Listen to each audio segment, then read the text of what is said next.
একদম সহজে ডিম আলু কষা। সর্ষের তেল গরম করে তাতে হলুদ গুঁড়ো আর লবণ দিয়ে একটু নেড়েচেড়ে সেদ্ধ করা ডিমগুলো ভেজে নেব। আমাদের রেসিপিগুলো ভালো লাগলে লাইক করো, কমেন্ট করে জানিও কেমন লাগলো।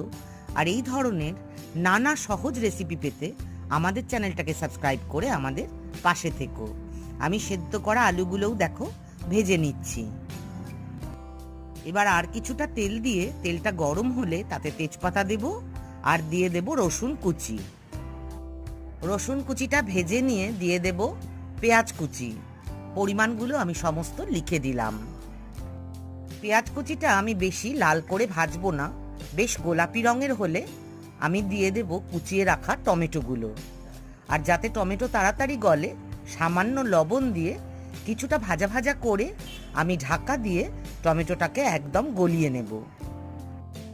দেখো টমেটোটা একদম নরম হয়ে গেছে। আমি খুন্তি দিয়ে এইভাবে গলা গলা করে দেব, তাহলে ঝোলটা বেশ ঘন হবে। সামান্য জল দিয়ে আমি মশলাগুলো দিয়ে দেব। প্রথমেই দেব লঙ্কার গুঁড়ো, এবার দিয়ে দেব ধনের গুঁড়ো। আমি জিরে ইউজ করব না, ধনের গুঁড়োটা দিয়ে ভালো করে কষিয়ে নিচ্ছি।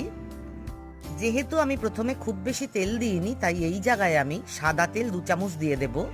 দিয়ে আমি কষাবো, দেখবে কেমন তেলটা ওপরে উঠে আসবে। এবার আবার খানিকটা জল দিয়ে আবার কষাবো। এবার দিয়ে দেব কিছুটা চিনি, এতে স্বাদের ব্যালেন্সটা আসবে। যারা চিনি খাও না তারা স্কিপ করবে। দেখো তেলটা ওপরে উঠে এসছে মশলা থেকে, মশলা থেকেও খুব সুন্দর গন্ধ বেরোচ্ছে। এবার আমি আদাটাকে কুড়িয়ে দেব, বেটেও দেয়া চলে। আদাটা দিয়ে আমি সামান্য কষাবো, বেশি কষাবো না। কিছুটা কষিয়ে নিচ্ছি। এবার দিয়ে দেব জল। আমি খুব বেশি ঝোল রাখবো না, বেশ কষা কষা করে রান্নাটা হবে, তাই অল্প জল দিলাম। ঝোলটা ফুটে উঠেছে। এবার সিদ্ধ করে ভেজে রেখেছিলাম আলু আর ডিম, সেগুলোকে দিয়ে কাশ্মীরি লাল লঙ্কার গুঁড়ো দিয়ে দিলাম, এতে কালারটা আসবে, লঙ্কার একটা সুন্দর গন্ধও হবে। দিয়ে দিলাম আমচুর পাউডার। এই ধরনের রান্নায় একটু আমচুর দিলে দুর্দান্ত স্বাদ হয়। দিয়ে দিলাম গরম মশলার গুঁড়ো। ডিমের ঝোলে কিন্তু ঘি গরম মশলাটা মাস্ট।